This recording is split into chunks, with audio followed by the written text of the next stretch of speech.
जंगल में सर्दियों का मौसम था। टुन्नू कबूतर अपने परिवार के साथ रहता था।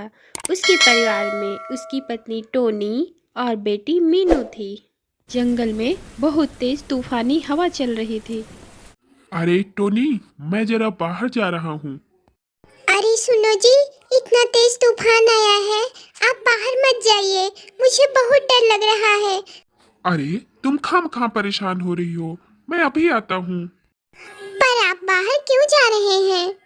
अरे 2 दिन से इसी तूफान में फंसा हूँ, घर से बाहर भी नहीं निकला। जाकर कुछ भोजन ले आता हूँ। सुनो जी, आप मत जाइए, मेरा बहुत दिल घबरा रहा है। अरे टोनी, तुम घबराओ नहीं।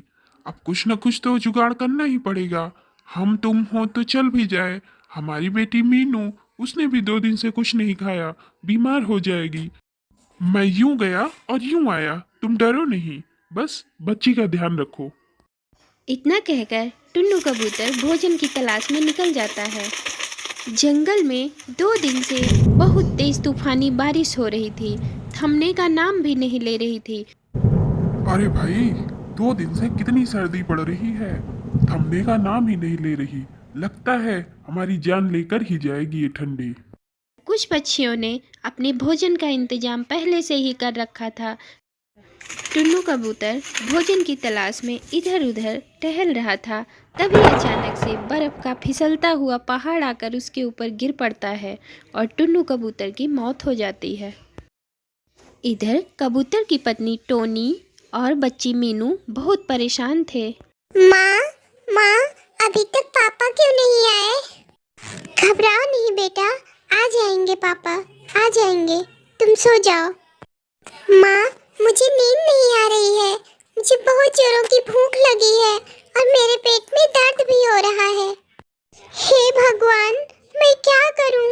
अभी तक ये आए नहीं और मीनू के पेट में दर्द भी हो रहा है। बेटा, लो थोड़ा पानी पी लो, अभी पापा आ ही रहे होंगे। टोनी अपनी बेटी मीनू को पानी पिलाकर सुला देती है। मीनू भी सो गई है, अभी तक ये आए नहीं, क्या करूं? ये सोचते सोचते टोनी अपने पति कबूतर को ढूंढने निकल जाती है।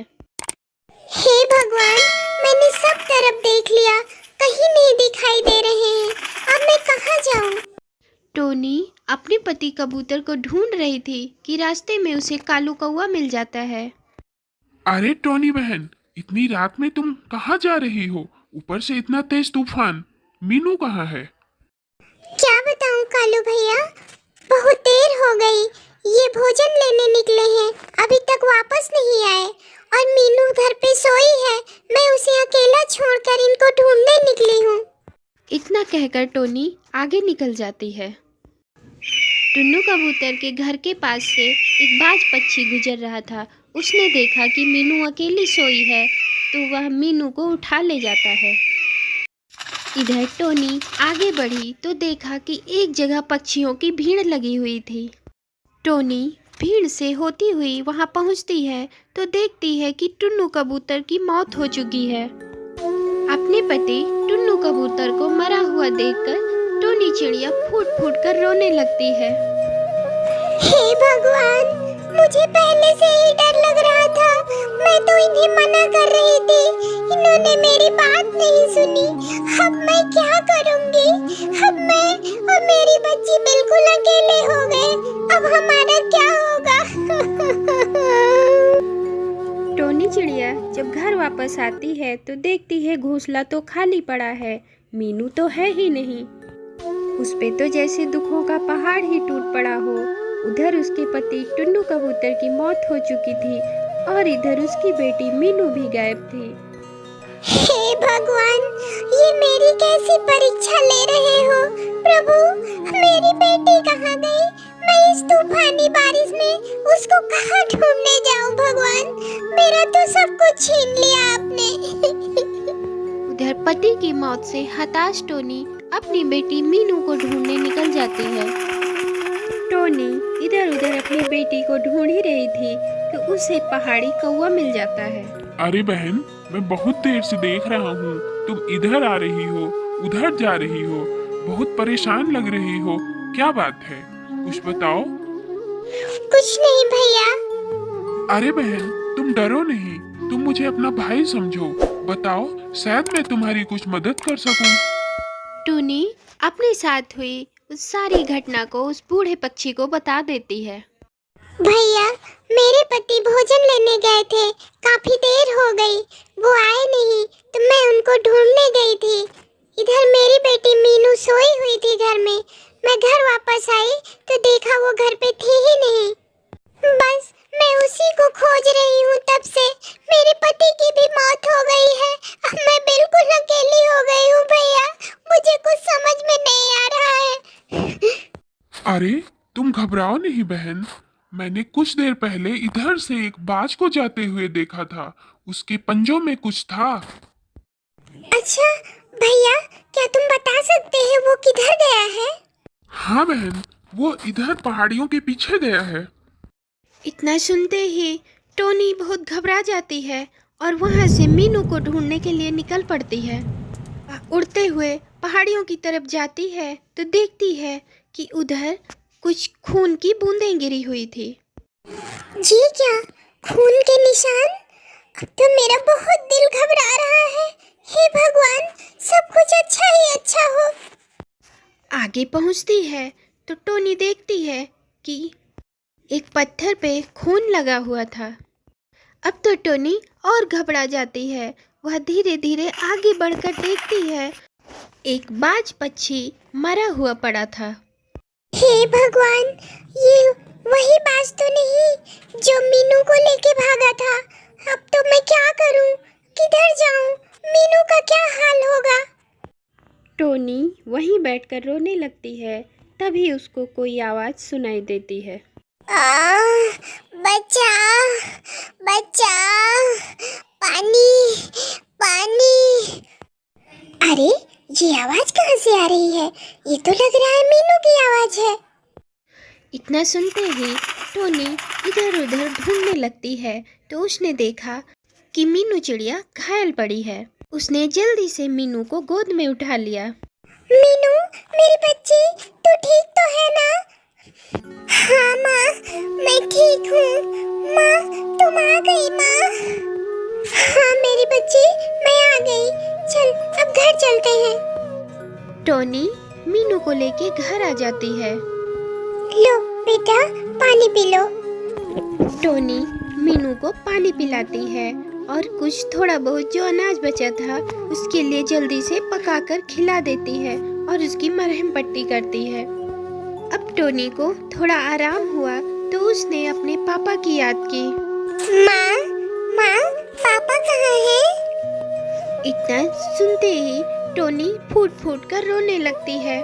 बेटा, तुम्हारे पापा अब इस दुनिया में नहीं रहे।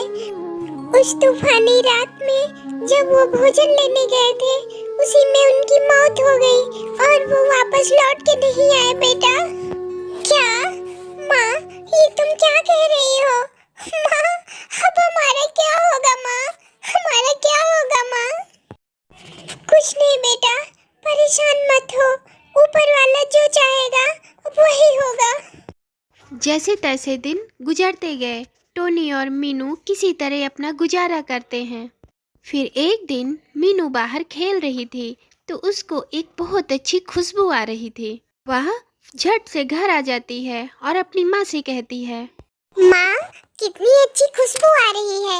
ये खुशबू तो बिल्कुल वैसी ही लग रही है जैसे तुम इडली और सांभर बनाती हो। माँ, इडली सांभर बना दो ना। अच्छा, ठीक है मेरी बच्ची, मैं तेरे लिए इडली सांभर बना दूंगी।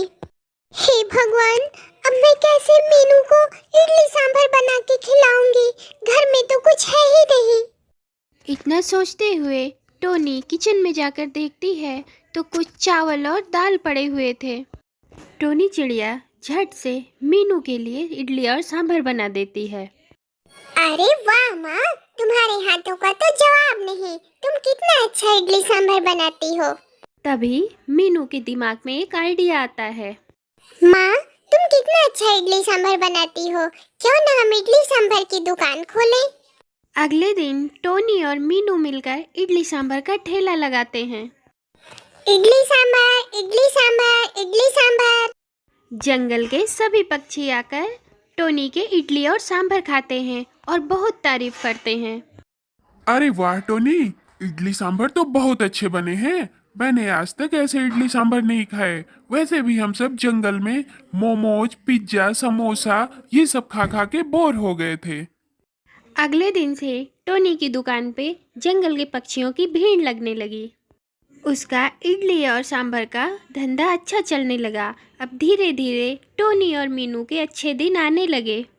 अब धीरे धीरे टोनी का ठेला एक अच्छे से रेस्टोरेंट में बदल गया और टोनी और मीनू अच्छे से रहने लगे। बेटा, अब हमारे पास पैसे भी हो गए हैं। अब मैं तेरा दाखिला स्कूल में करवा देती हूँ। अब तू स्कूल जाना। ठीक है माँ, मैं स्कूल जाऊंगी। इस तरह टोनी ने मीनू का एडमिशन स्कूल में करा दिया। मीनू स्कूल जाने लगी। इस तरह टोनी और मीनू के जीवन में एक बार फिर से खुशियाँ लौट आईं। अब टोनी मीनू के लिए एक माँ और एक बाप दोनों का फर्ज निभा रही थी। तो दोस्तों, इस कहानी से हमें यह सीख मिलती है कि चाहे जितनी बड़ी मुसीबत आ जाए, हमें कभी अपनी हिम्मत नहीं हारनी चाहिए, बल्कि डट कर उसका सामना करना चाहिए।